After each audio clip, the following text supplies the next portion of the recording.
ইরানের সঙ্গে বাণিজ্য ও অর্থনৈতিক লেনদেন স্থগিত করল আমিরাত। হরমুজকে ফের নতুন মার্কিন অঞ্চল ঘোষণা ট্রাম্পের। আইসিসির প্রেসিডেন্টের উপর যুক্তরাষ্ট্রের নিষেধাজ্ঞা। কানাডার পণ্যে 50% শুল্ক স্থগিত।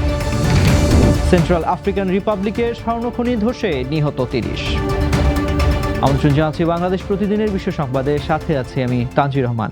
এতক্ষণ শুনছিলেন সংবাদ শিরোনাম, এবারে থাকছে বিস্তারিত সংবাদ। স্যান্ডেলিনা সো, রূপচর্চায় আভিজাত্য। ইরানের সঙ্গে সব ধরনের বাণিজ্যিক ও আর্থিক সম্পর্ক অনির্দিষ্টকালের জন্য স্থগিত করেছে সংযুক্ত আরব আমিরাত। আঞ্চলিক উত্তেজনা বৃদ্ধি এবং নিজ দেশের অবকাঠামোয় হামলার অভিযোগে আবুধাবি এই সিদ্ধান্ত নিয়েছে। এর আগে আমিরাতের জলসীমায় দুটি বাণিজ্যিক জাহাজ লক্ষ্য করে ইরান ব্যালিস্টিক ক্ষেপণাস্ত্র ছুড়েছে বলে অভিযোগ ওঠে। আমিরাতের দাবি একটি ক্ষেপণাস্ত্র জলসীমার বাইরে এবং অন্যটি সাগরে পড়ে। তবে ইরান এই ক্ষেপণাস্ত্র হামলার অভিযোগ পুরোপুরি অস্বীকার ও ভিত্তিহীন বলে দাবি করেছে। ইরানের পররাষ্ট্র মন্ত্রণালয় জানিয়েছে, তারা আমিরাতকে কখনো শত্রু মনে করে হামলা চালায়নি।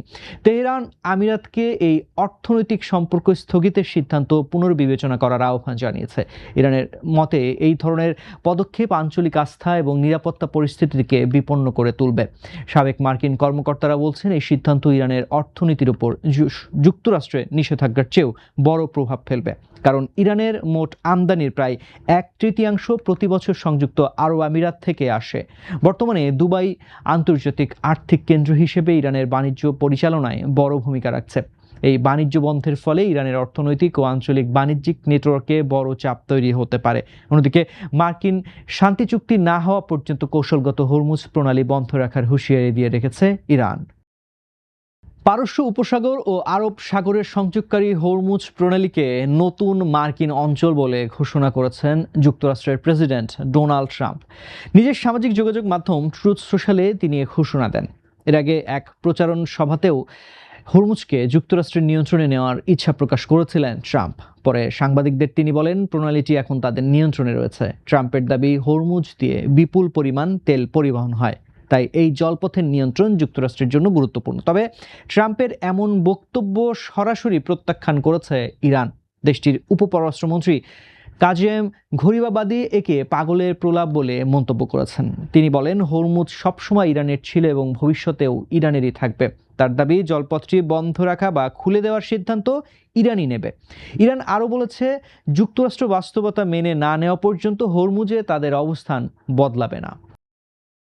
ইসরায়েলের প্রধানমন্ত্রী বেনিয়ামিন নেতানিয়াহুর বিরুদ্ধে আইসিসির পদক্ষেপের পর আদালতের প্রেসিডেন্ট ও এক জ্যেষ্ঠ কৌশলিকের উপর নিষেধাজ্ঞা দিয়েছে যুক্তরাষ্ট্র। 18 আগস্ট মঙ্গলবার মার্কিন পররাষ্ট্রমন্ত্রী মার্কো রুবিও এ ঘোষণা দেন। নিষেধাজ্ঞার আওতায় রয়েছে আইসিসির প্রেসিডেন্ট ও জাপানি বিচারক তোমোকো আকানে এবং জ্যেষ্ঠ কৌশলী আবদুল্লাহ সে। যুক্তরাষ্ট্রের দাবি, এসব কর্মকর্তা মার্কিন সম্মতি ছাড়াই বিভিন্ন দেশের কর্মকর্তাদের বিরুদ্ধে আইসিসির কার্যক্রম চালাচ্ছেন। তবে মার্কিন এই পদক্ষেপের তীব্র নিন্দা জানিয়েছে আইসিসি। আদালত বলেছে, এমন নিষেধাজ্ঞা আইনের শাসন ও আন্তর্জাতিক বিচার ব্যবস্থাকে দুর্বল করে। আবদুল্লাহ সে নেতানিয়াহুর বিরুদ্ধে গ্রেফতারি পরোয়ানা চাওয়া কৌশলী দলের গুরুত্বপূর্ণ সদস্য ছিলেন। নেদারল্যান্ডসও যুক্তরাষ্ট্রের নিষেধাজ্ঞার বিরোধিতা করেছে। এর আগে নেতানিয়াহু ও সাবেক ইসরায়েলি প্রতিরক্ষামন্ত্রী ইয়োভ গ্যালান্টের বিরুদ্ধে গ্রেফতারি পরোয়ানা জারিতে ক্ষোভ প্রকাশ করেছিল ওয়াশিংটন।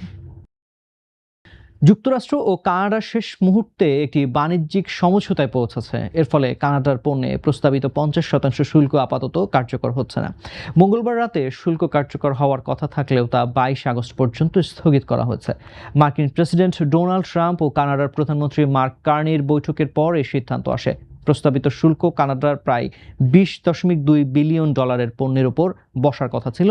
এর মধ্যে ইলেকট্রনিক্স পণ্য, যন্ত্রপাতি, আসবাবপত্র, দুগ্ধজাত পণ্য ও আইন ছিল। ট্রাম্প জানান, দুই দেশ একটি চুক্তিতে পৌঁছেছে, তবে চূড়ান্ত নথি এখনও প্রস্তুত হয়নি।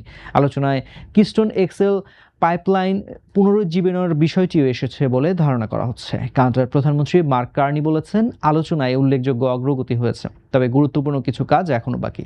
শুল্ক স্থগিত হওয়ায় কানাডার রপ্তানিকারকেরা স্বস্তি পেয়েছেন, কারণ দেশটির মোট রপ্তানির প্রায় 70% যুক্তরাষ্ট্রে যায়।